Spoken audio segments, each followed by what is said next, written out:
రాష్ట్రంలో ఏదైతే కాంగ్రెస్ ప్రభుత్వం అధికారంలోకి వచ్చిన తర్వాత అనేక సంక్షేమాలు ఇస్తామని చెప్పింది. అదేవిధంగా నిరుద్యోగుల గురించి కూడా మనం చూసినాం. అనేక ఏదైతే అంశాలు కూడా చెప్పింది వారికి. అదేవిధంగా మొన్నటి వరకు మేడిగడ్డ గురించి అనేక ఆరోపణలు తీసుకొచ్చి మేడిగడ్డ వర్షాలకి కొట్టుకుపోతది, కుంగిపోతది. మేడిగడ్డ పని అయిపోయింది. కాళేశ్వరం వృధాగా కట్టిరని చెప్పి కూడా ప్రతిపక్షంలో ఉన్నప్పుడు కాంగ్రెస్ పార్టీ నాయకులు చెప్పారు. అధికార పక్షంలోకి వచ్చినా కూడా అదే నేపథ్యాన్ని మనం చూసినాం. ఇదే అంశం మనతో మాట్లాడడానికి బీఆర్ఎస్వి ప్రధాన జనరల్ సెక్రటరీ రాజేష్ గారు ఉన్నారు. వారితో మాట్లాడి మరిన్ని విషయాలు తీసుకునే ప్రయత్నం అయితే చేద్దాం. బ్రదర్, ఎట్లా చూడొచ్చు ఇప్పుడు? అంటే వర్షాలు పడతా ఉన్నాయి 5 రోజుల నుంచి కూడా. మేడిగడ్డ, కాళేశ్వరం ఇప్పుడు కొట్టుకుపోతుందా, కుంగిపోతుందా, ఏం జరుగుతుంది? అది మేడిగడ్డ కాళేశ్వరం ప్రాజెక్ట్ అనేది ఇవాళ కళ్ళ ముందు జనాలకు కళ్ళ ముందు కనపడతా ఉన్నది. మనము పొద్దున్న లేస్తే ఆ విజువల్స్ కానీ ఆ వీడియో ఫుటేజ్లు కానీ ప్రతిదీ ఎంత గట్టిగా ఉన్నది, ఏ విధంగా ఉన్నది. కాళేశ్వరం ప్రాజెక్ట్ అనేది ఒక్క మేడిగడ్డనే కాదు, దాంట్లో 80 పిల్లర్స్ ఉంటాయి, అదొక 3 బ్యారేజ్లు, 8 పంప్ హౌజ్లు ఉంటాయి. దానికి సంబంధించిన ఒక పెద్ద వ్యవస్థ అది. ఇవాళ ఈ గాడిద కొడుకులు ఏమంటారు, మేడిగడ్డ కుంగిపోయింది, కూలిపోయింది, మొత్తానికి మొత్తం నాశనం అయింది అని మాట్లాడిన దరిద్ర బాడకావులు ఎవరైతే ఉన్నారో ఇవాళ పొద్దున లేచి పోవాలి. మీరు ఆ రోజు పోయిర్రు కదా, చలో మేడిగడ్డ అని పోయిర్రు కదా. ఇవాళ నీళ్లున్నాయి ఆడ, కొన్ని వేల టీఎంసీల నీళ్లు పైనుంచి వెళ్ళి మన మహారాష్ట్ర నుంచి వెళ్ళి కిందికి వస్తున్నాయి. అయినా కూడా తట్టుకుని నిలబడ్డది అని అంటే మేడిగడ్డ ప్రాజెక్టు ఇవాళ ఎవరి యొక్క ఘనకార్యం, ఎవరి యొక్క గొప్పతనము. ఇవాళ తెలంగాణ రాష్ట్రంలో ఉన్నటువంటి ప్రజలు, రైతులు, ప్రతి ఒక్క సబ్బండ వర్గాలు సంక్షేమం కోసం పోరాడింది కేసీఆర్ గారు. వాళ్ళ యొక్క అభ్యున్నతి కోసం, వాళ్ళ మంచితనం కోసం, వాళ్ళు బాగుపడాలి, మంచిగా ఉండాలి, పచ్చగా ఉండాలి, రైతులు పచ్చగా ఉండాలని చెప్పేసి కడితే ఇవాళ మీరు దాని మీద అది కుంగిపోయింది, కూలిపోయింది అని చెప్పేసి బురదలే ప్రయత్నం చేశారు. ఇవాళ మేము సూటిగా ఉస్మానియా యూనివర్సిటీ విద్యార్థి విభాగం నుంచి మాట్లాడుతున్నాము. రాహుల్ గాంధీ, నీకు సిగ్గు, శరం, లజ్జ, మానం, మర్యాద ఏమైనా ఉంటే ఆ రోజు ఎన్నికల ముందు నువ్వు మేడిగడ్డను సందర్శించినావు కదా, ఇవాళ పోయి చూడు, ఈరోజు పోయి చూడు, నిండైన కుండలాగా మెరిసిపోతుంది ఇవాళ మేడిగడ్డ. ఎన్ని వేల క్యూసెక్ల వాటర్ వస్తున్నా కూడా అది నిలబడ్డది. వీళ్ళు చేసిన అసత్య ప్రచారాలు మేడిగడ్డ యొక్క ప్రవాహంలో కొట్టుకుపోయినాయి. ప్రజలు దాన్ని గమనిస్తూ ఉన్నారు. రేవంత్ రెడ్డి గారు, మీరు దీని మీద ప్రజలకు క్షమాపణ చెప్పాలి, మీరు బాజాప్తగా క్షమాపణ చెప్పాలి. దీన్ని ఇడిచిపెట్టారు మీకు. ఎందుకనంటే అసత్యమైన ప్రచారాలు చేసి, అలవిగా అని హామీలు ఇచ్చి, 6 గ్యారంటీలని 420 హామీలు ఇచ్చి ఇవాళ గద్దెనెక్కిన ఈ ప్రభుత్వము ఇవాళ కళ్ళ ముందు కనబడతా ఉన్నది. వీళ్ళు చేసేది ఏంది? వీళ్ళ యొక్క మేనిఫెస్టోలో మూసి మేము సుందరీకరణ చేస్తాం 16,500 కోట్లతోటి అని ఇవాళ చెప్తే, ఆ గవర్నమెంట్ వచ్చిన నెక్స్ట్ డేనే 40,000 కోట్లకు చేస్తామని అన్నారు. ఆ తర్వాత ఇంకో మంత్రి 50,000 కోట్లకు చేస్తానన్నారు. తర్వాత 75,000 కోట్లకు చేస్తానన్నారు.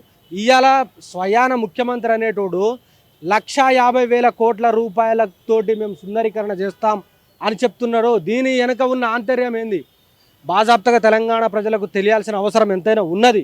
ఎందుకు అనంటే 1,50,000 కోట్ల రూపాయలు సుందరీకరణకు అవుతాయా? ఓకే, మూసి సుందరీకరణ అనేది మీరు చేస్తే దాని కింద పారే ఆయకట్టు ఎంత? ఆ నీళ్లతోటి ఎంతమందికి సాగునీరు అందిస్తారు? ఆ నీళ్లతోటి ఎంతమందికి తాగునీరు అందిస్తారు? ఆ మూసి సుందరీకరణ చేస్తే పారిశ్రామిక విధానానికి కానీ, పరిశ్రమలకు కానీ ఎన్ని పరిశ్రమలకు నీళ్ళు అందిస్తారు? మీరు ఆ బాజాప్తగా వైట్ పేపర్, శ్వేతపత్రం రిలీజ్ చేయాల్సిన అవసరం ఉన్నది. ఎట్ ద సేమ్ టైం మాకు పెద్ద అనుమానం కలుగుతూ ఉన్నది. ఇలా ఏంది అని అంటే, అనుమల తిరుపతి రెడ్డి అనే పేరు మీద ఒక ఫర్మ్ రిజిస్ట్రేషన్ ఎప్పుడు, మొన్న మే నెలలో 20వ తారీఖు ఏమో సబ్జెక్టివ్ కరెక్షన్, దాని మీద ఈ టెండర్లు పోయే అవకాశాలు ఉన్నాయని మాకు తీవ్రమైన అనుమానాలు రేకెత్తిస్తూ ఉన్నాయి. 1,50,000 కోట్ల రూపాయలకు పెంచడానికి గల మెయిన్ రీజన్ ఏంది? ఇది మీరు తెలంగాణ రాష్ట్ర ప్రజలకు చెప్పాల్సిన అవసరం ఎంతైనా ఉన్నది. ఇవాళ మీరు నాడు కాళేశ్వరం ప్రాజెక్టు మీద చేసిన అసత్య ప్రచారాలు ఇవాళ అవి అసత్య ప్రచారాలు కావు, మీ యొక్క క్షుద్ర ప్రచారాలు మీరు అధికారం కోసం రావడం కోసం ఇవాళ అవి ముమ్మాటికి కొట్టుకుపోయినాయి అన్న. తెలంగాణ రాష్ట్ర ప్రజలు దాన్ని గమనిస్తూ ఉన్నారు. తెలంగాణ రాష్ట్ర ప్రజలు దీన్ని తిప్పుకొడతారు. ఇలాంటి దొంగనా కొడుకులను, ఇలాంటి దుష్ప్రచారాలు చేసే బోసిడికే గాళ్ళను ఇడిచిపెట్టరు. ఇంకో అంశాన్ని చూస్తే పాలమూరు రంగారెడ్డి ఎత్తిపోతల పథకాన్ని మనం ఒకసారి అబ్జర్వ్ చేస్తే అక్కడ దాదాపు ఒక 80-90% పనులు జరిగినాయి. ఒక 10% పనులు ఉన్నాయి. అవి పూర్తి చేస్తే కూడా పాలమూరు రంగారెడ్డి ఇంకా ఎక్కువ మోతాదులో నీళ్ళు వచ్చే అవకాశం ఉన్నట్టు తెలుస్తుంది. మరి అలాంటి పథకాన్ని ముందుకు నడపకుండా, ఇలా మరి మూసి ప్రక్షాళన ముంగడేసుకున్నారు అంటే దీన్ని ఎట్లా చూస్తారు? కేసీఆర్కి పేరు వస్తుందనైనా పాలమూరు రంగారెడ్డి? ఇప్పుడు మన గౌరవ ముఖ్యమంత్రి రేవంత్ రెడ్డి గారి స్వయాన జిల్లా పాలమూరు, మహబూబ్ నగర్ జిల్లాకు సంబంధించిన వాసి. ఎవరైనా సోయి ఒక కనీస విజ్ఞత, తెలివి, ప్రేమ, వాత్సల్యం, కరుణ ఉన్నది అని అంటే ఆ ప్రాంత ప్రజల మీద ఉండాలి. ఇప్పుడు 80% పనులు పూర్తి అయినప్పుడు మిగతా 20% కంప్లీట్ చేసి ఆల్రెడీ ట్రయల్ రన్ కూడా చేసిరు దాన్ని. ఆ కంప్లీట్ చేసి నువ్వు జనాలకు నీళ్ళు అందిస్తే రైతులు బాగుపడతారు కదా. అంటే వీళ్ళకి ఒకటే అన్న ఆ పాలమూరు రంగారెడ్డి పథకాన్ని కంప్లీట్ చేస్తే వీళ్ళకు కమిషన్లు రావు, వీళ్ళకు పైసలు రావు. ఇవాళ ఈ కొత్త దుకాణం మూసి దుకాణం పెట్టుకున్నారు కదా, మూసి ప్రక్షాళన చేయాలి. హైదరాబాద్ నగరాలకి మంచి ఒక సుందరీకరణ చేయాలి. బట్ మీరు చేస్తుంది 1,50,000 కోట్లు అని అంటే ఎక్కడి పైసలు, ఎవరి పైసలు? ఇవాళ మీరు దాంట్లో దోచుకున్నది ఎంత, దాచుకోవడానికి ప్రయత్నిస్తున్నది ఎంత? ఈ పైసలు మీరు పాలమూరు రంగారెడ్డి పథకం కింద దాన్ని కంప్లీట్ చేసి రైతులకు మీరు న్యాయం చేయాల్సిన అవసరం ఉన్నది. అది మేము డిమాండ్ చేస్తున్నది. మీరు కమిషన్ల కోసము, పైరవిల కోసం కాదు, మీకు గద్దెనెక్కించింది ప్రజల కోసము, ప్రజల యొక్క మంచి కోసం చేయాలి మీరు. ఇక్కడ రుణమాఫీ అంశాన్ని కూడా చూస్తూ ఉంటే అది ఎప్పటి నుంచో సాగు తీసుకుంటూ వస్తూ ఉన్నారు. మరి ఇవాళ ఏదైతే ఆగస్టు 15 లోపల 2 లక్షలు రుణమాఫీ చేస్తామో, చేయకపోతే మనం ఊరేయండి అని చెప్పి కూడా వ్యవసాయ శాఖ మంత్రి చెప్తా ఉన్నాడు. అంటే ఇవాళ లక్షలోపు ఉన్న వారు కూడా రుణమాఫీ కాలేదు, ఎట్లా చూస్తారు దీన్ని? అన్న, మాకు సంబంధించిన మా వాళ్ళు రిలేటివ్స్ ఉంటారు. ఒక అతను 80,000 రూపాయలేమో తీసుకుంటే దాంట్లో 60,000 రూపాయలే మాఫీ అయింది. మాఫీ ఆ 60,000 మళ్ళీ దానికేమో ఇంట్రెస్ట్ కలిపి ఇవ్వాలి. వీళ్ళు ఇంట్రెస్ట్ కడితే వాళ్ళు 60,000 రూపాయల మాఫీ అని అంటే 80,000 రూపాయలు లక్షలోపే కదా చేస్తే మొత్తం బాజాబ్తా 80,000కు 5,000 రూపాయలు ఇంట్రెస్ట్ అయింది. 85,000 చేసేయచ్చు కదా. కానీ వీళ్ళు చేసింది ఎంత, 80,000కు 60,000 చేసి 5,000-6,000 రూపాయలు ఇంట్రెస్ట్ కట్టించుకుంటున్నారు. అంటే ఇది ఒక జూట, ఇది ఒక అబద్ధము. మీరు ఊళ్ళల్లోకి పోయి తిరగండి అన్న, ప్రతి విలేజ్లో తిరగండి. 100 మంది ఆ రుణమాఫీకి అప్లై చేసుకుంటే దాదాపుగా 20-30 మందికి అయిన దాఖలాలు ఉన్నాయి. మిగతా వాళ్ళ పరిస్థితి ఏందని అడుగుతున్నాం మేము. మీరు 2 లక్షల లోపు మీరు రుణమాఫీ చేస్తామన్నారు. బాజాబ్తా ఆ మాట మీద నిలబడాలి. ఏకకాలంలో రుణమాఫీ. అరే ఎల్లుర్రి మీరు తీసుకోరు, మా ప్రభుత్వం వస్తుంది, డిసెంబర్ 9వ తారీఖు నాడు మేము రుణమాఫీ చేసేస్తా అని అన్నాడు కదా ఈ లుచ్చా రేవంత్ రెడ్డి. ఇవాళ అసెంబ్లీలో అడుగుపెట్టిండు. అసెంబ్లీ సాక్షిగా నువ్వు రైతులకు క్షమాపణ చెప్పాలి. లేదు అని అంటే ఏకకాలంలో 2 లక్షల రుణమాఫీని చేయాల్సిందే. ఇవాళ రాష్ట్రంలో ఇంకో అంశం కూడా, అంటే మీరు విద్యార్థి నాయకులు ఉన్నారు కాబట్టి అడుగుతా ఉన్నాను. ఇవాళ నిరుద్యోగులకు సంబంధించి మొన్నటి వరకు ధర్నా చేసారు, నిరసన తెలిపారు, ముట్టడిలు చేశారు. వాళ్ళకి ఇస్తా ఉన్న హామీలపైన వాళ్ళు ఓట్లాడుతూ ఉన్నారు. కానీ ఇప్పటికి కూడా 1:100 ఇవ్వకపోవడం, ప్రిలిమ్స్ 1 గురించి కావచ్చు, గ్రూప్ 2, గ్రూప్ 3 పోస్టులు పెంచకపోవడం, దాంతోపాటు ఇప్పుడు బడ్జెట్ సమావేశాల్లో కూడా ఏదైతే జాబ్ క్యాలెండర్ ఇస్తామంటా ఉన్నారు, అది కూడా జూన్లో నోటిఫికేషన్ ఇచ్చి డిసెంబర్లో నోటిఫికేషన్ ఇస్తున్నారు. ఏకకాలం 2 లక్షల ఉద్యోగాలు అంటారు. ఏం చెప్తారు మీరు? ఇదే నిరుద్యోగ ఇష్యూ బేస్ చేసుకొని ఇవాళ ప్రభుత్వానికి వచ్చారు వీళ్ళు. 30 లక్షల మంది నిరుద్యోగులకు మోసం చేసేళ్ళు. మేము అధికారంలోకి రాగానే మేము జాబ్ క్యాలెండర్ రిలీజ్ చేస్తాము, ప్రతి సంవత్సరానికి 2 లక్షల ఉద్యోగాలు ఇస్తామని ఒకటి, మెగా డిఎస్సి 25,000 ఉద్యోగాలతోటి మెగా డిఎస్సి చేస్తామని 2, మళ్ళీ గ్రూప్ 1 వీళ్ళు ఇచ్చిన పోస్టుల కనంటే మేము రెట్టింపు చేసి దాన్ని 2,000 చేస్తామని ఒకటి, గ్రూప్ 2 పెంచుతామని 2, గ్రూప్ 3 పెంచుతామని ఒకటి, మళ్ళా వీళ్ళు గత ప్రభుత్వము 1:50 చేస్తే మేము దాన్ని 1:100కి పిలిచి మేము ఇంటర్వ్యూలు కండక్ట్ చేస్తామని చెప్పి మోసం చేశారు. కానీ మెగా డిఎస్సి ద్వారా ఇవాళ వీళ్ళు 25,000 ఉద్యోగాలు ఇస్తామని చెప్పారు. కానీ వీళ్ళు ఏం చేశారు, గత ప్రభుత్వం ఇచ్చిన దాన్నే కొంత పెంచి ఇవాళ డిఎస్సి కండక్ట్ చేసిళ్ళు.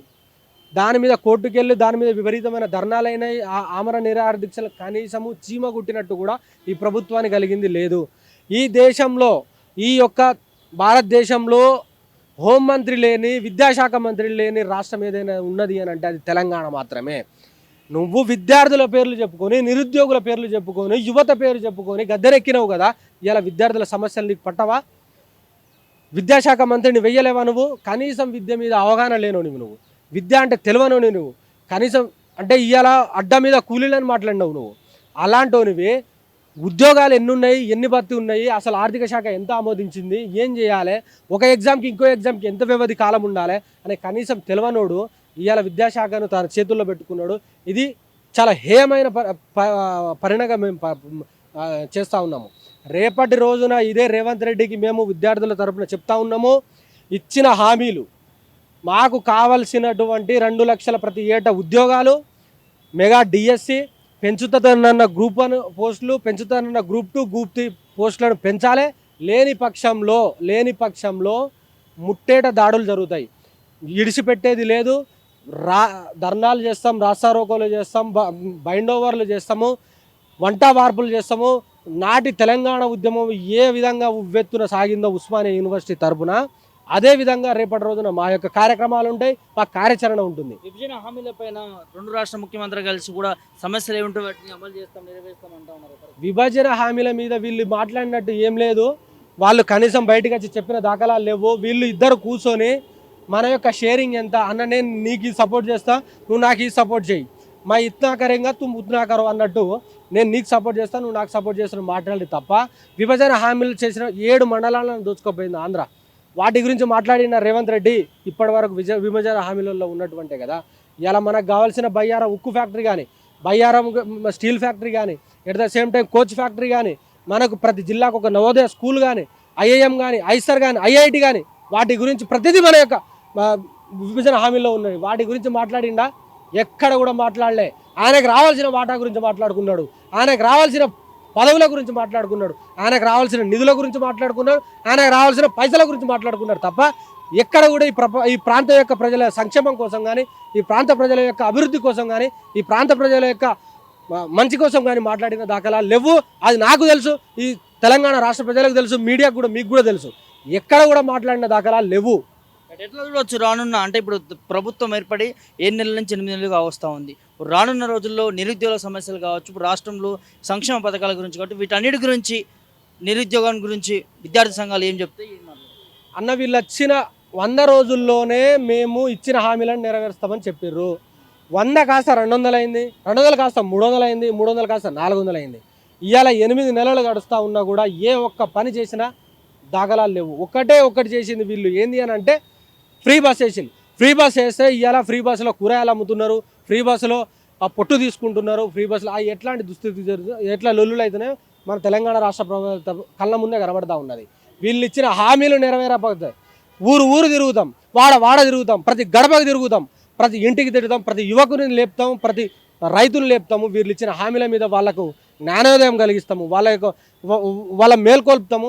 వీళ్ళని మాత్రం విడిచిపెట్టేది లేదు. వీళ్ళ బట్టలు చింపేదాకా మేము మాత్రం ఊకోము. అది కూడా మా ఉస్మానియా యూనివర్సిటీ గడ్డ నుంచి మొదలవుతుంది, మొదలవుతుంది కూడా.